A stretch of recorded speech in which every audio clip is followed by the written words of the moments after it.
Hi guys, good morning. Meron akong parcel from TikTok. So ayan. Kahapon to dumating guys. Nagsusumba kasi kami. So nagbihis na ako ng pangsumba ko. So ito yung parcel ko. Bubuksan ko siya. Ito yung knee-pad guys. Mahilig kasi ako sa knee-pad. Kung mapapansin nyo yung mga sumba ko, meron talaga akong knee-pad. So ayan. So ito siya size large. Color black. So kung gusto nyo mag-knee-pad guys, yung mga Zumba ladies, pwede kayo mag-check out sa TikTok. Ayan, may TikTok shop ako. So, pwede kayong mag-check out. So, ito yun guys. So, isusuot ko na siya. Hindi ko na siya lalabhan kasi nag-loose na yung lipad ko na isa, yung color black. So, ito yung gagamitin ko ngayong sumba namin. Ayan, may sumba kami. So, ayan yung dalawang lipad ko. Ayan. So, dahil magsusumba, mag-knee-pad. Nahilig kasi ako mag-knee-pad, guys, para protection sa knee. Ayan.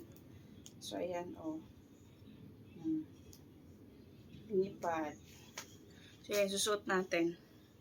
Maganda talaga, guys, pag nagsusumba ka, naka-knee-pad. Ako, sanay ako. Kung makikita mo yung mga sumba ko kadalasan, meron akong knee-pad na sinusuot. So, ayan, ang ganda niya. Ang ganda niya sa fit. Fit na fit sa sa knee. Ang ganda. So, ayan. Pag gusto nyong mag-check out, check out lang kayo sa TikTok account ko. Mura lang to. Mura lang siya. Very affordable. Pero maganda. O, diba? Chan, chan. Ay, ang ganda.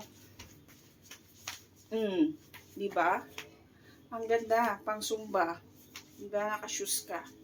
So, yan. Check out na kayo, guys. Kung gusto nyo ng knee-pad, check out na kayo. Ang ganda-ganda ng knee-pad natin. O, diba? Ganyan talaga ako nagsusumba, nag-knee-pad.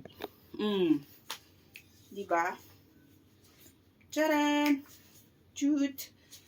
Sa mga gusto ng knee-pad sa zumba or walking, sa mga nag-workout, magsuot kayo ng knee-pad, guys. Maganda talaga ang knee-pad. Protection.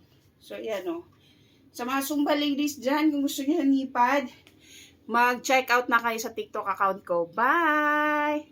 Check out na! Check out na!